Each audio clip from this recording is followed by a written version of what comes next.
नमस्कार। इधर देश में एक चुनावों की जो हंगामा है उसके बीच में अचानक रेलवे की भर्ती को लेकर के काफी हंगामा हुआ और लगा कि ये लोगों को सच्चाई का एक पता लगा कि साहब एक 35-36 हजार पदों के लिए 1.25 करोड़ लोगों बच्चों ने हिस्सेदारी की है और उनकी तैयारी और उनके जो उनके पदों की भर्ती है उसको देरी को लेकर के उसमें उसमें उनमें गुस्सा दिखा। लेकिन साथ साथ इधर एक जो सबसे बड़ा मतलब माना जाता है सेना और उसमें भाग लेने वाले जवान, तो उनकी भर्ती को लेकर के भी एक अचानक एक और विवाद पता लगा है और उसमें भी ये पता लगा कि साहब वहां पर भी 2 साल से लगभग 2 साल से जवानों के स्तर की भर्ती रुकी हुई है। तो चाहे आर्मी का मामला हो या एयरफोर्स का हो या नेवी का भी लगता ऐसा ही है, कुछ कम कुछ ज्यादा। लेकिन अब सवाल ये है कि आखिर ये ऐसा क्यों हो रहा है? क्या ये सरकार की तरफ से ऐसा दिशा निर्देशों के तहत हो रहा है? क्या ये, मैं जब क्या शब्द इस्तेमाल कर रहा हूं तो बहुत ध्यान देने की बात है। आज से 3-4 साल पहले 2017 में शायद जनरल डीवी शेखटकर समिति की जो रिपोर्ट आई थी उसके बाद कुछ कहा गया था और उसमें ये कहा गया था कि जो अंग्रेजी T to the tail ratio, मतलब जो सीमा पर तैनात सिपाही होते हैं उनको आवश्यक सामान पहुंचाने वालों का अनुपात क्या होना चाहिए, और आज की तारीख में जब ये सिलसिला शुरू हुआ था वो और तब अंतर काफी हो गया है। अब उसके बाद से ऑफिसर, जूनियर ऑफिसर्स और अन्य रैंक के 57 हजार पदों को पुनर्योजित किया जाना था। इसके बाद अब जो है इधर फिर 3 साल तक सब कुछ ठीक चला है और 2020 के बाद से अचानक कुछ ऐसा हुआ है कि भर्ती होना बंद हो गई है। तो इस पूरे संवेदनशील मामले को लेकर के, क्योंकि इधर छात्रों का विवाद सामने आया, उन्होंने धरना प्रदर्शन किए, लाखों ट्वीट हुए इस मामले में, जो कि मिलिट्री ऐसी जगह के लिए नहीं होने चाहिए थे लेकिन हुए हैं, ये एक सच्चाई है। तो इस पूरे मामले को समझने के लिए हमने एक बड़ा सा पैनल रखा है और उनसे पूरी बातचीत करते हैं, समझने की कोशिश करते हैं कि देश के की सीमा की रक्षा करने वाले जवानों में जो आकांक्षा है, जो जो जवान बनना चाहते हैं, उनके सामने ऐसी दिक्कतें क्यों हो रही हैं। और इस पूरे मामले पर बातचीत करने के लिए हमारे पास साथ हैं जनरल यश मौर्य साहब। जनरल यश मौर्य साहब का बहुत बड़ा अनुभव है और विभिन्न स्तर पर उन्होंने काम किया है। आप जानते ही जनरल हैं और बहुत बड़े पद पर रहे हैं। और हमारे साथ हैं ऑनरेरी कैप्टन अम्बरीश, जो बच्चों को पढ़ाते सिखाते रहते हैं और एक गुरुजी भी हैं जो सही में इन ऐसे बच्चों को ट्रेनिंग देते हैं। बाकी उनको शुरुआती दौर पर उसको पूरा बताने की कोशिश करते हैं प्रतीक साहब, इनकी अपनी कोचिंग जी की है। सर, बहुत धन्यवाद तो सर। जनरल मोहन साहब, आपसे शुरुआत करते हैं। ये क्या मामला है, क्योंकि आपने इसमें पहल भी की थी और आप इस मामले में रक्षा के अधिकारियों से मिले भी थे, बड़े लेवल पे बात भी की थी। क्या मामला है ये हम आपके ही मुंह से जानना चाहेंगे जनरल मोहन साहब। श्रीवास्तव जी, पहली बात तो मैं आपका धन्यवाद करना चाहता हूं कि आपने इस मुद्दे को उठाया है, क्योंकि ये मुद्दा गांव में, कस्बों में पिछले 2 साल से, खासतौर पे पिछले 1 साल से बहुत गहमा गहमी चल रही है। लेकिन ये देश के जो है हेडलाइन न्यूज नहीं बना है, इसके बारे में कोई अखबार लिख नहीं रहा है, बहुत कम लोग इसके बारे में चर्चा कर रहे हैं, जबकि इलेक्शंस हैं उत्तर प्रदेश में, पंजाब में, और इन दोनों स्टेट से काफी लोग सेना के अंदर आते हैं। अब मामला यह है कि 2000 एयरफोर्स का तो 2019 में जो एग्जाम हुए थे बच्चों के, वो अब तक भर्ती नहीं हुए। आर्मी में तो 2020 से, जब से ये कोरोना का लॉकडाउन लगा था मार्च 2020 से, उसके बाद कोई भर्ती नहीं हुई है। और हमारे ट्रेनिंग सेंटर तकरीबन खाली है, क्योंकि जो जवान उस टाइम रिक्रूट भर्ती थे वो ट्रेनिंग करके चले गए। और इसका जो मुझे लगता है 2-3 इश्यूज है। आपने क्या शब्द का इस्तेमाल किया, मैं अब गवर्नमेंट में नहीं हूँ, रिटायर्ड हूँ, लेकिन क्योंकि धरातल से जुड़ा हूँ, गांव से जुड़ा हूँ, गांव का रहने वाला हूँ, तो मुझे जो लगता है इसमें 2-3 मसले हैं।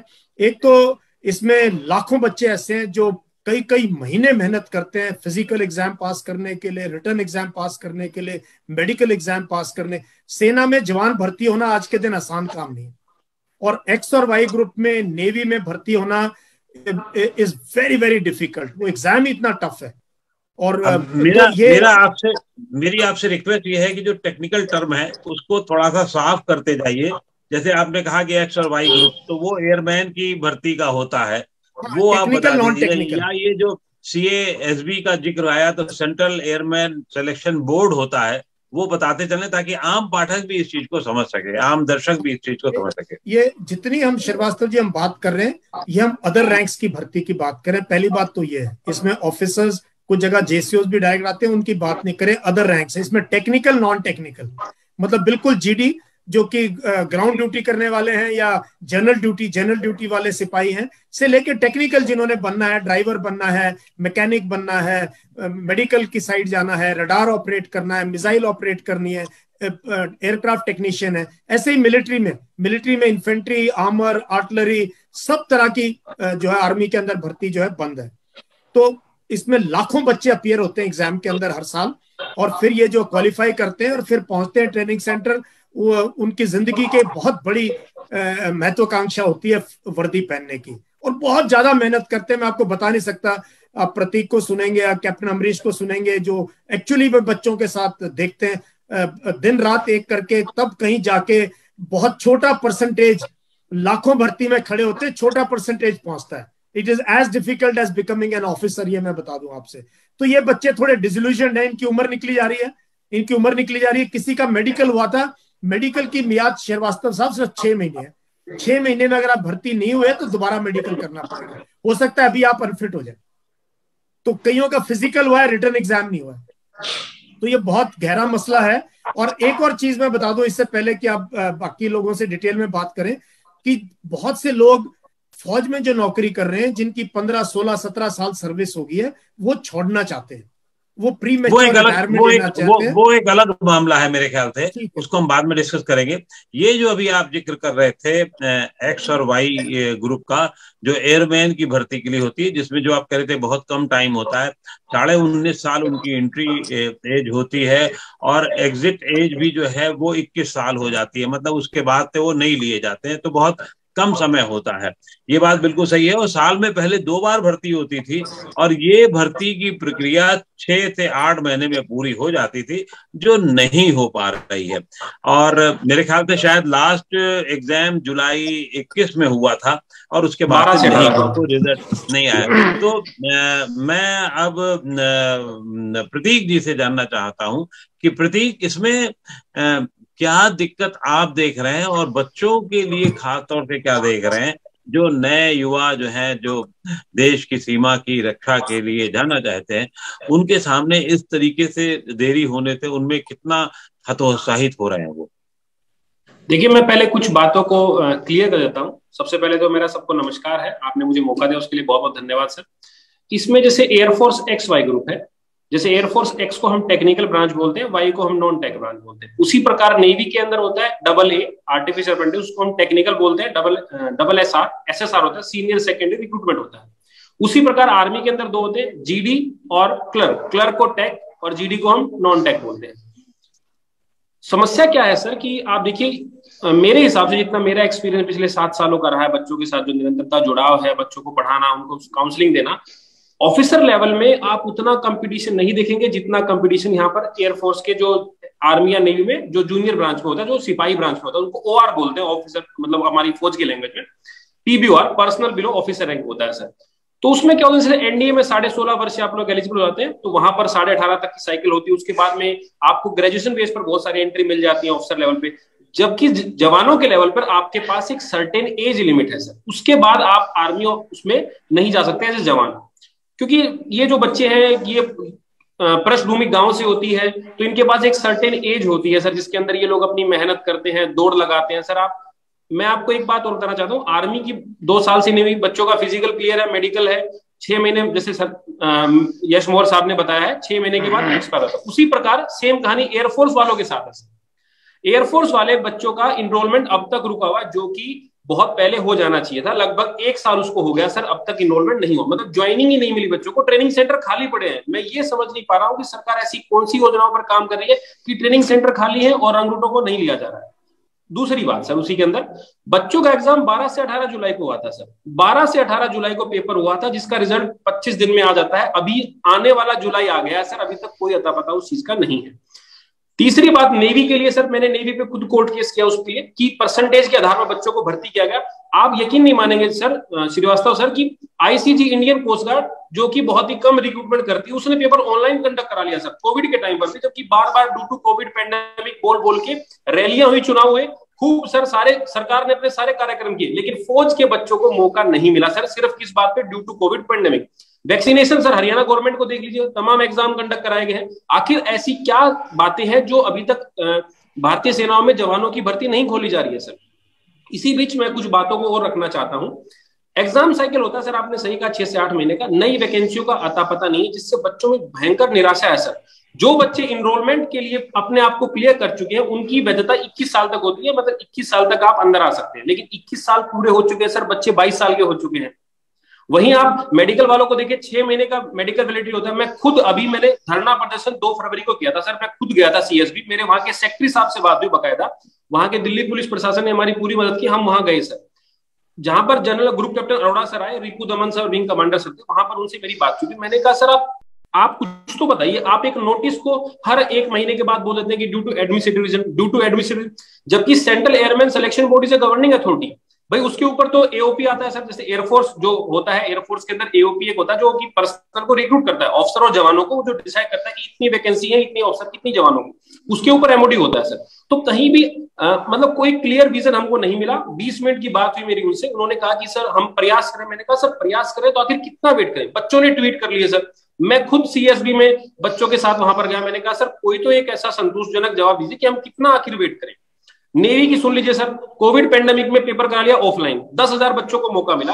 आप जान के सब लोग चौंक जाएंगे, पैनल में एक एमआर होता है, मैट्रिकुलेशन रिक्रूटमेंट, जहां पर कट ऑफ 100% लगती है सर। मतलब अगर आपको डी ग्रुप का कर्मचारी बनना है फौज में, तो आपको 100% मार्क्स चाहिए सर। क्या मतलब देश किस तरफ जा रहा है, मैं इस बात को ही लेके मतलब अंधकार में है कि 100% वाले बच्चे का पैमाना सिर्फ ये रहे।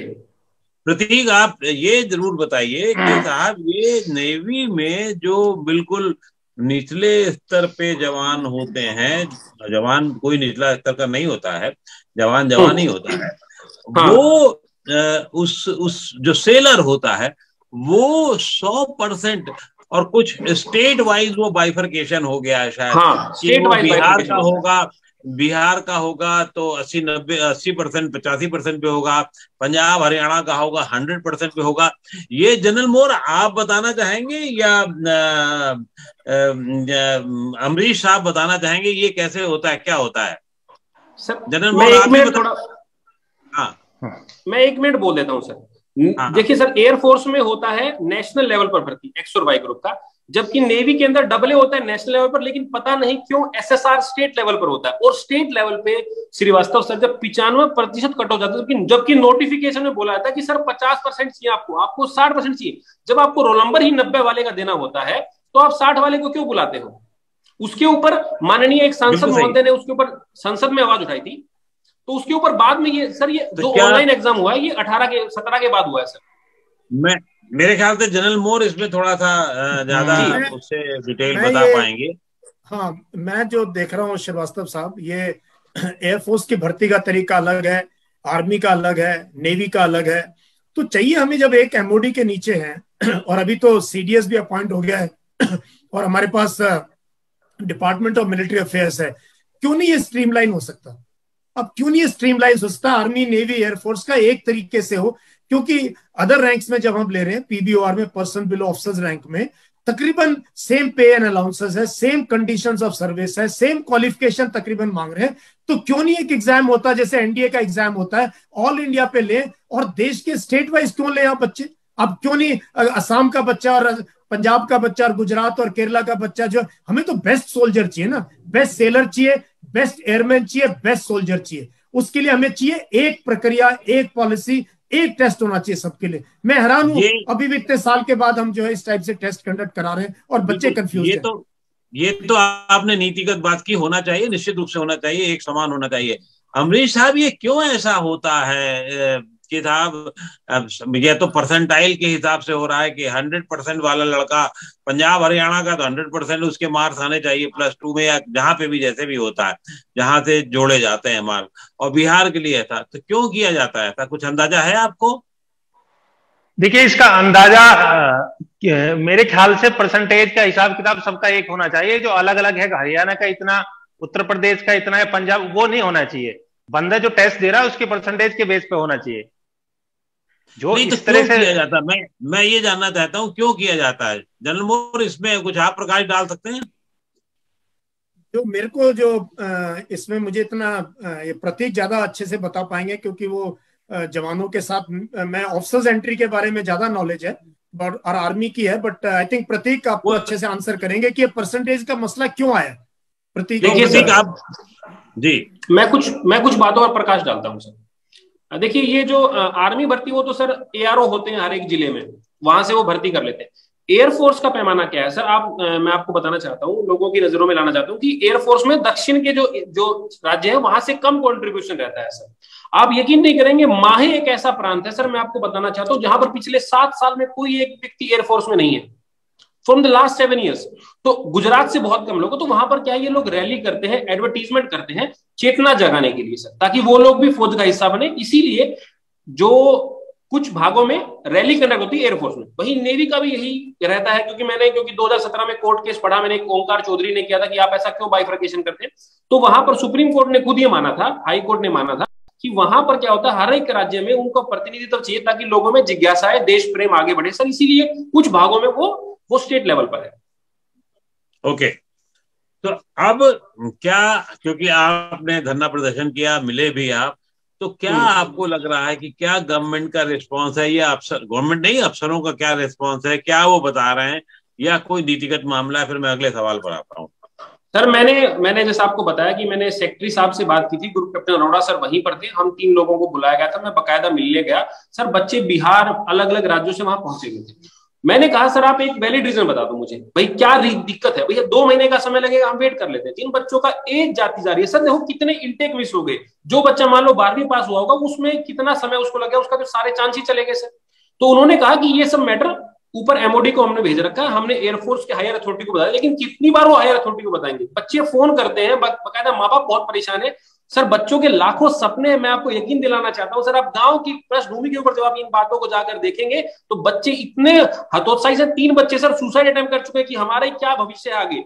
इतना सब कुछ करने के बाद सर 1.6 किलोमीटर का मापदंड मैं आपको बताना चाहता हूं। एक बच्चा खड़ा खड़ा आपको बता देगा कि इतनी दूर 1.6 किलोमीटर, इतनी जबरदस्त मेहनत की है सर उन लोगों ने, जबकि उन्होंने कोई संतोषजनक उत्तर नहीं दिया। बीच में ये आया था कि टूर ऑफ ड्यूटी इंप्लीमेंट कर रहे हैं, कहीं से जानकारी ये मिली कि थिएटर कमांड बना रहे हैं, उसके ऊपर भी कोई, जबकि 2 साल हो चुके, क्या वो थिएटर कमांड बनी रही है? या उसके ऊपर कम से कम इन बच्चों को ले लेते, क्योंकि इनका एज ना जाती। कुछ लोगों ने कहा, जो मेरे साथी लोग कार्यरत हैं अभी एयरफोर्स के अंदर, उन्होंने मुझे सुझाया है कि इसमें 1-2 महीने का समय और लगेगा। कुछ सर्विस रूल्स के ऊपर इन लोगों का कुछ प्लानिंग चल रहा है कि नए कुछ बातें आ रही है। नहीं हो सकता है ये, क्योंकि मुझे जो मेरी जानकारी थी, जैसे मैंने पहले बताया था कि 2017 में जो रिपोर्ट आई थी उसके बाद चीजें चल रही है। कमेटी की रिपोर्ट बहुत सही थी। जी। कैप्टन अमरीश, आप क्योंकि बच्चों से सीधे जुड़े हुए हैं और आप उनकी ट्रेनिंग कराते रहे हैं, अब ऐसे हालात में उनकी स्थिति क्या है? मुझे जो बताया गया, जैसे एक बच्चा बता रहा था कि साहब जो पढ़ता है इधर उधर, उससे उसकी रोज जब वो फोन करता है अपने घर में तो उसकी माँ पूछती, बेटा रिजल्ट आया? आप क्योंकि सीधे जुड़ते होंगे उससे, बच्चों से, उनकी ट्रेनिंग से, क्या आपको क्या महसूस होता है? बच्चों को क्या लगता है, क्या दिक्कतें हैं? श्री यादव जी, सबसे पहले नमस्कार करता हूं मैं सभी को कि आपने मौका दिया। और जो आप कह रहे हैं बच्चों से हम साथ साथ जुड़े हैं, ये बड़ी दुविधा में बच्चे फंसे हैं। उनको देखिए, जिन्होंने रिटन टेस्ट दिया अब तक रिजल्ट नहीं आया, बेचारे इंतजार ही कर रहे हैं। साथ ही सबसे बड़ी प्रॉब्लम यह है कि 17.5 साल से 21 साल के बीच ये नौजवान भर्ती होते हैं। उनकी 2-2 साल की उम्र लिकड़ी जा चुकी है, लेकिन फिर भी वो इस इंतजार में बैठे हैं कि शायद 2 साल का हमें कंसेशन मिलेगा। अब वो गवर्नमेंट के ऊपर डिपेंड करता है कंसेशन देते हैं नहीं देते हैं। साथ ही जो लड़के ट्रेनिंग कर रहे हैं इतने मायूस हैं, जो बेचारे गांव के बच्चे हैं और जो जनरली देश की सेवा करना चाहते हैं, वो फुल हतोत्साहित हैं। और कई बच्चे तो मैंने ऐसे देखा है कि माँ बाप उनके रोते हैं और खाने और पीने का भी जुगाड़ नहीं है, लेकिन फिर भी बेचारे कंटिन्यू ट्रेनिंग करते हैं। लेकिन गजब तो तब हो जाता है जब बार बार डेट चेंज होती है, तब बुरा हाल होता है। तो ये बार बार कब तक होगा? 2-3 साल हो चुके हैं। तो मेरा मानना यह है कि आज की जो जनरेशन है, जो नौजवान है, बिल्कुल ही हतोत्साहित है। इस पे कार्रवाई होनी चाहिए और इनके फ्यूचर के बारे में सरकार को सोचना चाहिए। बिल्कुल ठीक है, सोचना चाहिए। जनरल मोर, एक बड़ा रोचक उदाहरण आ रहा था जिसको जो मुझे पता लगा, और जैसे कि मिलिट्री में होता है कि 15 साल की नौकरी के बाद पेंशन का प्रावधान हो सकता है, और वो पेंशनर बनने की कोशिश करते हैं, उनकी कुछ ट्रेनिंग होती है, उसके बाद वो कहीं और नौकरी करने लगते हैं, अच्छी नौकरी कर लेते हैं, गवर्नमेंट उसमें सहायता भी देती है। पिछले 2 साल से ये सुना जा रहा है कि जो पेंशनर बनना चाहते हैं उन पर भी फैसला नहीं हो पा रहा, और वो काफी बड़ी मात्रा में है। तो अगर वो निकलेंगे तो दूसरे लोग आएंगे, नए बच्चे आएंगे, गवर्नमेंट के ऊपर मेरे ख्याल से बोझ भी कम होगा, या हो सकता है ज्यादा बोझ पड़ता है क्योंकि पैसा देना है और फिर एक बोझ देना पड़ेगा, तो वो दिक्कत हो सकती है। आपको क्या लगता है कि ये समस्या कितनी बड़ी है और इसमें गवर्नमेंट क्यों नहीं कर रही है? अगर एक्युमुलेशन हो चुका है, इतनी सारी एप्लीकेशन जमा हो चुकी हैं पेंशनर्स की, जो हो सकता है हजारों में हो या हो सकता है 1-8 लाख हो, तो वो उसको क्यों नहीं निपटाया जा रहा है? देखिए श्रीवास्तव साहब, इसमें 2 इश्यूज हैं। जिसने कलर सर्विस पूरी कर ली है, नॉर्मल रिटायरमेंट है, वो तो रिटायर हो रहे हैं, उनको एक दिन भी एक्सटेंशन नहीं है। तो अब देखो 2 साल में कितने लोग रिटायर हो चुके हैं, और रिटायरमेंट यूनिट से हो रहे हैं, नहीं तो सेंटर जाते हैं जहां उनका डॉक्यूमेंटेशन होता है, वहां उनका फाइनली एक विदाई होती है। आप तकरीबन 1 महीना अपने डिपो में जाते हैं, पेरेंट में पूरा आपका डॉक्यूमेंटेशन चेक होता है, वो नहीं हो रहा है। तो यूनिट से ही लोग, चलो कोविड का है, रिटायर हो रहे हैं। लेकिन कुछ एक बहुत बड़ा तबका होता है, 15 साल करते ही वो या पुलिस में जाना चाहते हैं, या अपनी एजुकेशन, और फौज में रहते रहते BA MA B.Ed कर ली, वो टीचर बनना चाहते हैं। वैकेंसीज भी हर गवर्नमेंट देती है, 5-10% हर स्टेट गवर्नमेंट एक्स सर्विसमैन को देती है। अपने घर जाना चाहते हैं, बच्चों की देखभाल करना चाहते हैं, जमीन की देखभाल करना चाहते हैं, माँ बाप की। वो जो है, वो मेरे हिसाब से, देखो मैं अपनी रेजिमेंट का बता सकता हूँ, तकरीबन 3.5% कोटा होता है हर साल प्री मेच्योर डिस्चार्ज का। 3.5, आप सोच लो, बड़ी फौज के अंदर 12-13 लाख फौज के अंदर 3.5% कितना होता है हर साल जो हम डिस्चार्ज कर सकते हैं। वो ट्रिकल डाउन होके 0.5 या उससे भी कम है। तो बहुत ही इमरजेंसी केसेस को ही, तो एक बहुत बड़ा तबका जो जाना चाहता है वो जा नहीं रहा है, तो दे आर नॉट हैप्पी। वो रोज फोन कर रहे हैं, साहब मेरी एप्लीकेशन लगी हुई है, मुझे डिस्चार्ज भिजवाओ। आना चाहते हैं, वो आ नहीं रहे, और एक बहुत बड़ा सेगमेंट रिटायर होके चला गया। तो एक गैप है, और ये गैप भरा नहीं जा सकता है। आप गनर हैं, आप टैंक कमांडर हैं, आप BMP चलाते हैं, आप तोप खाने के हैं, आप EME के हैं, कौन भरेगा आपकी जगह? वो तो चला गया टेक्निकल आदमी। तो ये एक बहुत क्रूशियल हमारे उसमें है, जिसकी कि हमें बहुत मुश्किल होगा। अगर कहीं पे ऑपरेशन हो गए तो एक बड़ा सेगमेंट मिसिंग है, और ये कमी पूरी नहीं हो पाएगी। तो ये मेरे को ऐसे ऊपर से एक बर्ड्स आई व्यू देखता हूं, तो ये भी जो गैप है बहुत अच्छी चीज नहीं है हमारी सिक्योरिटी के लिए। आप तो जनरल ऐसे बड़े ओहदे पर रह चुके हैं, आप अपने मित्र यारों और जो आपके समकक्ष लोग होते होंगे या जो आपके साथ होंगे, उनसे कुछ तो अंदाजा आपको मिलता होगा, क्योंकि ऑफिशियली हमने बात करने की कोशिश की, हमें नहीं बताया गया। कुछ तो अंदाजा मिलता होगा कि गवर्नमेंट ये क्यों कर रही है, क्या वजह है। कोई थोड़े बहुत कारण होंगे, कोई चीज होगी जो जो जो वो बताना चाहते होंगे। देखिए श्रीवास्तव साहब, मैं एक्चुअली इस पे अपनी उंगली किसी एक कारण पे लगा नहीं पाया हूँ, बट एक चीज मुझे बिल्कुल सामने नजर आ रही है, वो है इट इज फाइलों में है ये चीजें कि सर्विस हेडक्वार्टर ने MOD को बता दिया, MOD कमेंट्स पूछ रहा है। बीच में एक जब से CDS बने हैं, बड़ी अच्छी बात है, CDS की जरूरत तो हमें कारगिल लड़ाई के बाद थी, लेकिन DMA आ गया, तो अभी एक चेन और ब्यूरोक्रेसी की खड़ी हो गई है। तो अभी बहुत से इश्यूज, अब सर्विस हेडक्वार्टर MOD बीच में डिपार्टमेंट ऑफ मिलिट्री अफेयर्स आ गया, जिसने की इंटीग्रेशन चल रहा है। तो इसमें टूर ऑफ ड्यूटी को लेके टर्म्स एंड कंडीशन चेंज होने की कोशिश हो रही है कि पैसा कैसे बचाए, बिकॉज गवर्नमेंट का बहुत सा पैसा पेंशन और पे में जा रहा है। सो दे आर कंसर्न कि बजट को कैसे कम किया जाए। तो ये तो कोई तरीका नहीं है कि मतलब सेनाओं में आप बंदों को टाइम पे भर्ती नहीं करोगे, नौजवानों को पेंशन नहीं जाने दोगे, तो इससे जो ये बहुत छोटा अमाउंट आप बचा सकते हो। लेकिन ये कुछ कारण मुझे लग रहे हैं, बट अब मुझे एक्चुअली नहीं पता क्या कारण है। शायद कोई इस चीज को सीरियसली नहीं ले रहा है, मुझे जो लगता है शायद सीरियसली ले तो ये मसला 2-4 दिन में हल हो सकता है। निश्चित रूप से ये मामले की गंभीरता को देखते हुए इसको बहुत ही इस पर तत्काल फैसला किया जाना चाहिए, और मैं खुद व्यक्तिगत रूप से रक्षा मंत्री राजनाथ जी से इस पर बात करने की कोशिश करूंगा, और आप लोग भी अपने तरीके से जैसे भी इसका प्रतिवेदन दिया जाता है करें, क्योंकि देश की रक्षा का मामला है, और अगर किसी स्तर पर भी लापरवाही हो रही है तो उसको रोका जाना चाहिए। हाँ प्रतीक, आप कुछ कहना चाहते हैं? मैं कहना चाहता हूँ, देखिए सर, पत्राचार के बच्चों ने सारे माध्यम फॉलो किए, प्रेसिडेंट तक को लेटर लिखा सर, हमने सीएसबी के चेयरमैन को लेटर लिखा, बकायदा मिल के आए, मिनिस्ट्री ऑफ डिफेंस में सर लेटर लिखा सर, बच्चों ने हजारों की तादाद में पत्र लिखी सर। अब जनरल जैसे कि मोर सर बता रहे थे अभी बजट के ऊपर, तो मैं आपको एक आम नागरिक का बजट बताना चाह रहा हूं सर। एक औसत परिवार में 1.5 लाख रुपए खर्च करता है एक बेरोजगार बच्चा अपनी नौकरी के लिए, 1.5 लाख रुपए सर, जिसमें 15,000 रुपए 3 महीने की कोचिंग फीस देता है, 3500 रुपए के आसपास टिफिन खर्चा होता है सर, 5 से 5,500 के आसपास हॉस्टल फीस होती है, ट्रेवलिंग होता है सर, फॉर्म भरने की फीस होती है, आजकल तो नेट का जमाना है तो मोबाइल का इंटरनेट पैक भी लेना पड़ता है सर। 1.5 लाख रुपए एक आम गांव का बच्चा उठता है, वो ब्याज पर पैसे उठाता है, वो नौकरी क्लियर, वो सारे मापदंड पूरे करता है सर, और आखिरकार वो बच्चा घर बैठा है सर। तो इसके ऊपर जरूर एक नजर आप, मेरा आपसे विनम्र निवेदन है सर कि इन बातों को निश्चित रूप से ऊपर तक पहुंचाइएगा। बिल्कुल दर्दनाक स्थिति है, और दूसरा ये संवेदनशील भी है मामला, तो इसलिए इसको ऐसे नहीं छोड़ा जा सकता।